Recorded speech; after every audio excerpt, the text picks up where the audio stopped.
Bismillahirrahmanirrahim. Assalamualaikum warahmatullahi wabarakatuh. Alhamdulillahirabbil alamin, huwallazi arsala rasulahu bil huda wa dinil haqqi liyudhhirahu 'alad dini kullihi wa kafa billahi shahida. Asyhadu an la ilaha illallah wa asyhadu anna Muhammadan abduhu wa rasuluhu la nabiyya ba'dah. Anak soleh, bagaimana kabarnya pada pagi hari ini? Semoga kita sehat semua. Allah Subhanahu wa taala senantiasa memberikan kita kesehatan sehingga kita bisa melaksanakan aktivitas kita, termasuk diantaranya adalah belajar mata pelajaran pendidikan agama Islam pada pagi yang cerah ini. Untuk afdalnya pertemuan kita, marilah kita buka dengan sama-sama berdoa. Doa Ustaz Pimpin. A'udzu billahi minasy syaithanir rajim. Bismillahirrahmanirrahim. Rabbana zidna ilman warzuqna fahman. Baik, selanjutnya sebelum kita masuk pada materi, Pak Ustaz sampaikan bahwa waktu kita semester ini untuk belajar sangat sedikit karena banyak sekali hari liburnya. Apalagi ada bulan suci Ramadan itu jatuh pada pertengahan April, belum lagi dipotong dengan UTS, kemudian dengan ujian sekolah. Selanjutnya hari ini merupakan pertemuan pertama kita di semester 2 untuk mata pelajaran pendidikan agama Islam. Ustadz langsung saja masuk pada materi karena untuk mengefisienkan waktu ke depannya.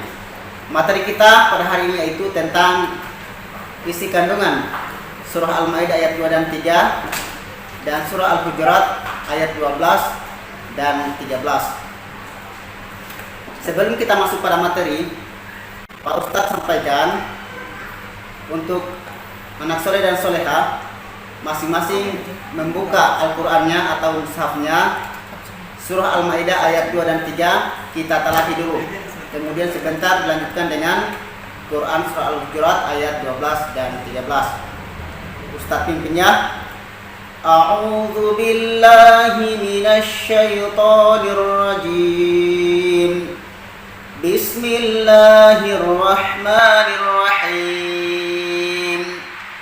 Ya ayyuhalladzina amanu la tuhillu sya'airallahi walasy-syahrul haram walasy-syahrul haram walal hadya walal qala'ida wala aminal baital haram wala aminal baital haram yabtaghuna fadlan min rabbihim wa ridwana wa idza halaltum fasṭadu wa la yajrimannakum shana'anu qaumin an saddukum 'anil masjidil haram an ta'tadu wa ta'awanu 'alal birri wat taqwa wa la ta'awanu 'alal itsmi wal 'udwan wattaqullaha innallaha syadidul 'iqab. Selanjutnya kita lanjut pada ayat 3 surah Al-Maidah. Jika mushafnya diperhatikan. Hurrimat alaikumul maitatu wad-damu wa lahmul khinziri wa ma uhilla li ghairillahi bihi wal munkhaniqatu wal mawqudatu wal mutaraddiyatu wan natihatu wa ma akala as-sab'u illa ma dhakkaytum wa ma dhubiha 'alan nusubi wa an tastaqsimu bil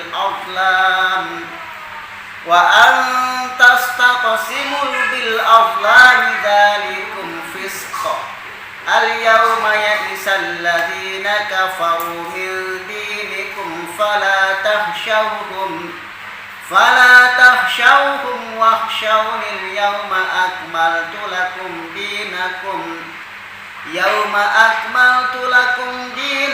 wa atmamtu alaykum ni'mati wa raditu lakumul Islam dina. Faman ittara fi mahmasatin ghayra mutajanifin ismin fa innallaha ghafurur rahim. Shadaqallahul azim. Jadi itulah bacaan surah Al-Maidah ayat 2 dan 3. Ini sengaja tidak ditulis karena ini ayatnya panjang-panjang. Selanjutnya kita lanjut dengan terjemahannya. Artinya kita dari ayat 2 dulu ya. Wahai orang-orang yang beriman, janganlah kamu melanggar syiar-syiar Allah, kesucian Allah, dan janganlah melanggar kehormatan bulan-bulan haram, dan jangan mengganggu hewan-hewan kurban, hewan-hewan yang diberi tanda, dan jangan pula mengganggu orang-orang yang mengunjungi Baitul Haram. Mereka mencari karunia dan keridhaan Tuhannya. Tetapi apabila kamu telah menyelesaikan ihram, maka bolehlah kamu berburu. Jangan sampai kebencianmu kepada suatu kaum karena mereka menghalang-halangimu dari Masjidil Haram, mendorongmu berbuat melampaui batas kepada mereka. Dan tolong-menolonglah kamu dalam mengerjakan kebaikan dan takwa. Dan janganlah tolong-menolong dalam berbuat dosa dan permusuhan. Bertakwalah kepada Allah. Allah sangat berat siksaannya.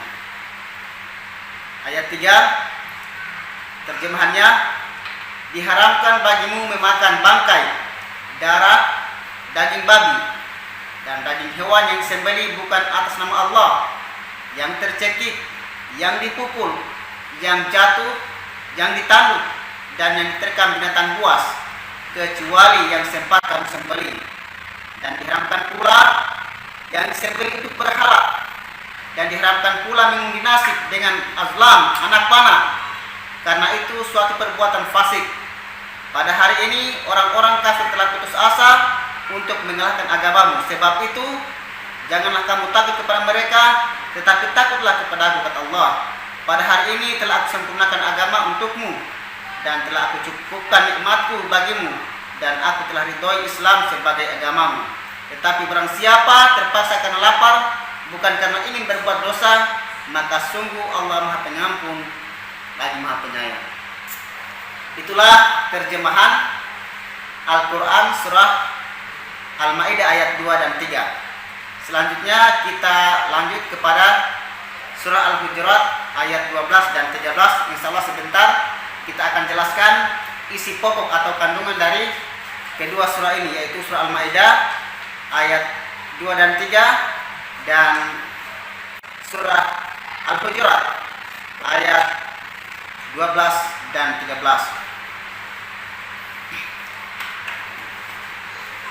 Kita lanjut dengan surah Al-Hujurat. Perhatikan kembali mushafnya. Dibuka surah Al-Hujurat ayat 12 dan 13. Kita baca talaqiyat.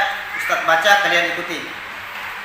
A'udzu billahi minasy syaithanir rajim. Bismillahirrahmanirrahim. Ya ayyuhalladzina amanu jtanibu katsiran minadh-dhanni inna ba'dadh-dhanni ismu wa la tajassasu wa la yaghtab ba'dukum ba'dha ayuhibbu ahadukum an ya'kula lahma akhihi maytan fakarihtumuh wattaqullah innallaha tawwabur rahim. Lanjut ayat 13. Ya ayyuhan nasu inna khalaqnakum min dzakarin wa unsa وَجَعَلْنَاكُمْ شُعُوبًا وَقَبَائِلَ لِتَعَارَفُوا إِنَّ akramakum indallahi atqakum innallaha alimun khabir. Ya, itulah tadi bacaan surah Al-Hujurat ayat 12 dan ayat 13. Selanjutnya kita baca terjemahannya dari Quran surah Al-Hujurat ayat 12 dan 13. Yang artinya ayat 12 dulu. Wahai orang-orang yang beriman, jauhilah banyak dari prasangka. Sesungguhnya sebagian prasangka itu dosa. Dan janganlah kamu mencari-cari kesalahan orang lain. Dan janganlah ada di antara kamu yang mengunjing sebagian yang lain. Apakah ada di antara kamu yang suka memakan daging saudaranya yang sudah mati? Tentu kamu merasa jijik dan bertakwa kepada Allah. Sesungguhnya Allah Maha Penerima Taubat lagi Maha Penyayang. Ayat 13. Wahai manusia, sungguh kami telah menciptakan kamu dari seorang laki-laki dan seorang perempuan. Kemudian kami jadikan kamu berbangsa-bangsa dan bersuku-suku agar kamu saling mengenal. Sesungguhnya yang paling mulia di antara kamu di sisi Allah ialah orang yang paling bertakwa. Sungguh Allah Maha mengetahui lagi Maha teliti. Itulah terjemahan Al-Quran surah Al-Hujurat ayat 12 dan 13. Sekarang kita masuk pada kandungan pokoknya. Kalau terjemahannya tadi sangat banyak ya. Sekarang kita lihat intinya apa sebenarnya pesan-pesan yang ada dalam Al-Quran surah Al-Maidah ayat 2 dan 3 dan Al-Quran surah Al-Hujurat ayat 12 dan 13. Ini isi kandungan Quran surah Al-Maidah ayat 2. Yang pertama itu adalah larangan berperang pada bulan haram atau bulan tertentu. Kenapa itu dilarang? Sebenarnya bukan bulan yang haram, tapi pada bulan itu kita dilarang untuk berbuat dosa. 4 bulan haram yang disebutkan itu adalah Rajab, Zulqa'dah, Zulhijjah, dan Muharram.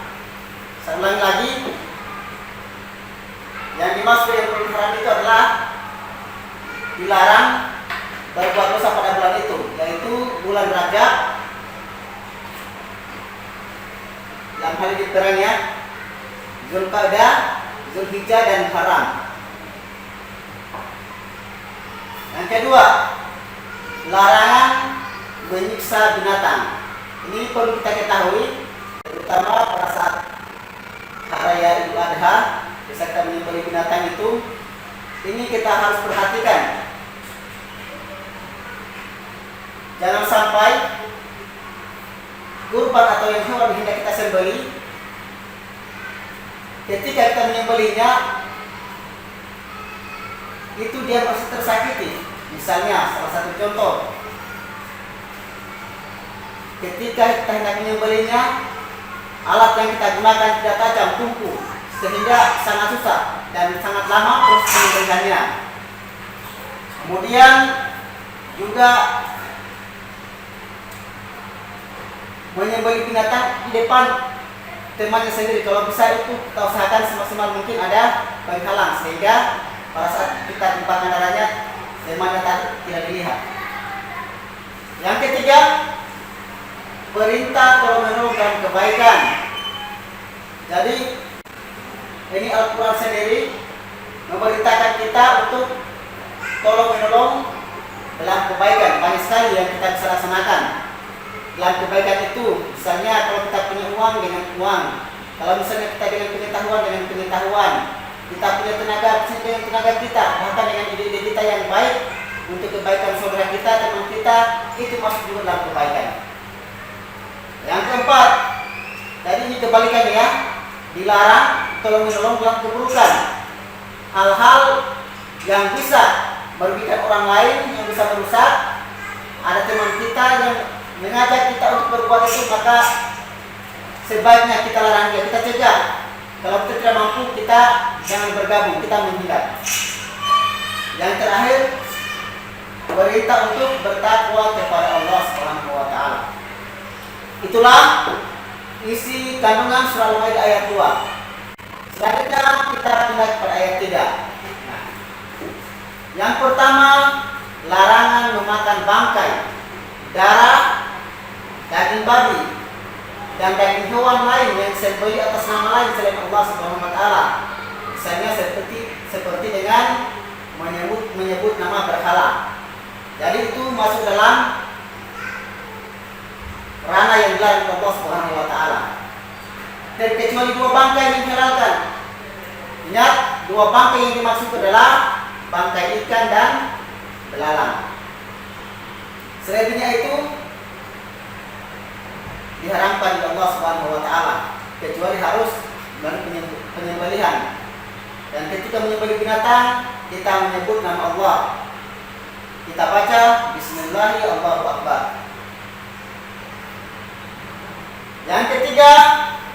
Yang kedua, larangan berjudi dan mengundi nasib.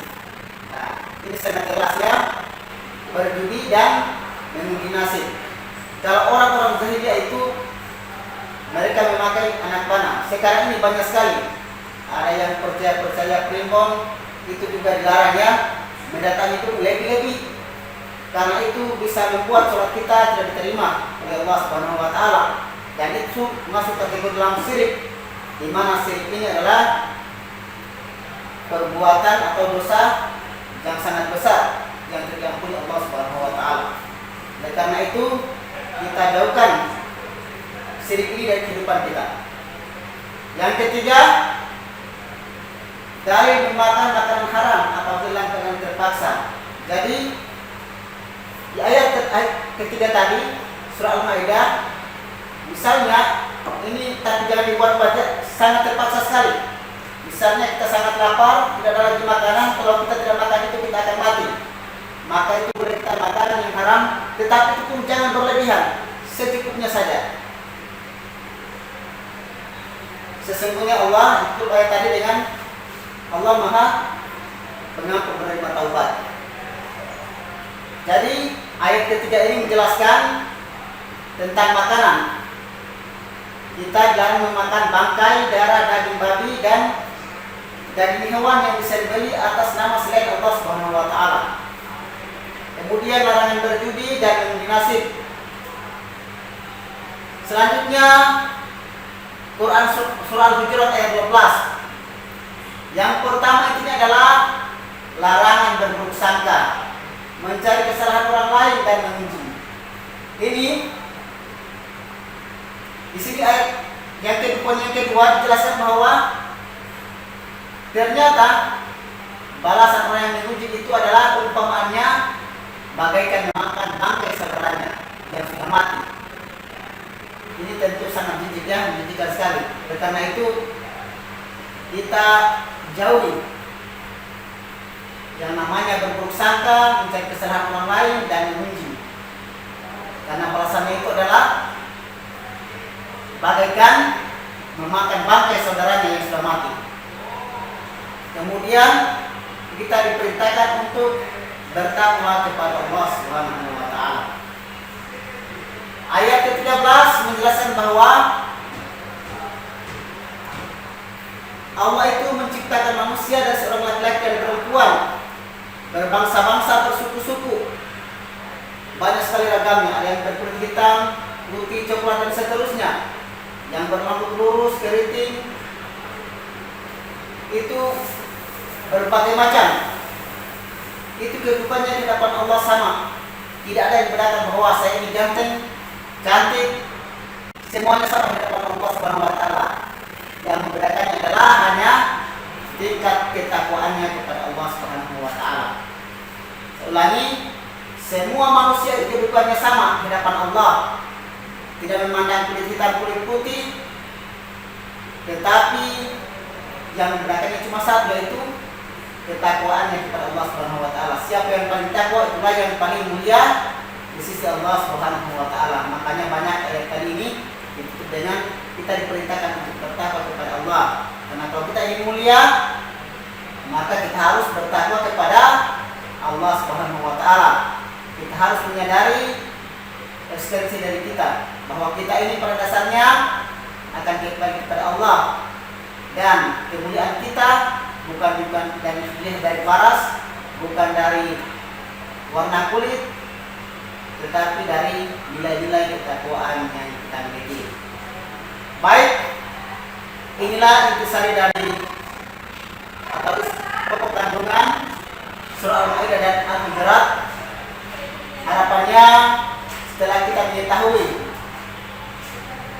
isi kandungan surah Al-Maidah dan Al-Hujurat ini, kita berbenah diri, memperbaiki diri kita semakin dekat dengan Allah Subhanahu wa taala, karena kemuliaan seorang manusia itu terletak pada ketakwaannya. Dan marilah kita juga jauhi larangan-larangan Allah Subhanahu wa taala, karena pada dasarnya takwa itu adalah melaksanakan apa yang diperintahkan Allah dan menjauhi segala larangan-larangan Allah Subhanahu wa taala.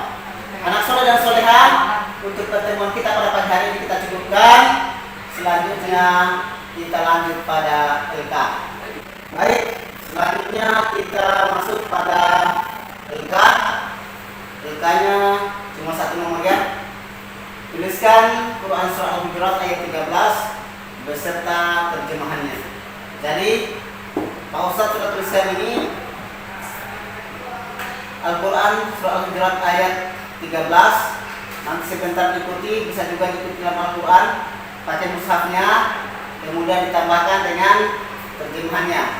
Cara menulisnya yaitu langkah-langkah satu baris dan bisa ditulis dengan pensil. Setelah itu didouble dengan pulpen, dikasih tebal. Semakin bagus tulisannya, insyaallah ini juga semakin bagus. Dan tugasnya ini kita kumpul pada pertemuan berikutnya, yaitu pada hari Jumat tanggal 22 Januari 2021. Semuanya mengumpul karena ini merupakan penilaian dari keterampilan. Baik, itu pertemuan kita pada pagi hari ini kita cukupkan sampai di sini, dan mari kita tutup dengan membaca hamdalah. Alhamdulillahirabbil alamin, dan doa penutup kepada majelis. Subhanallahumma wa bihamdika, asyhadu an la ilaha illa anta, astaghfiruka wa atubu ilaik. Wassalamualaikum warahmatullahi wabarakatuh.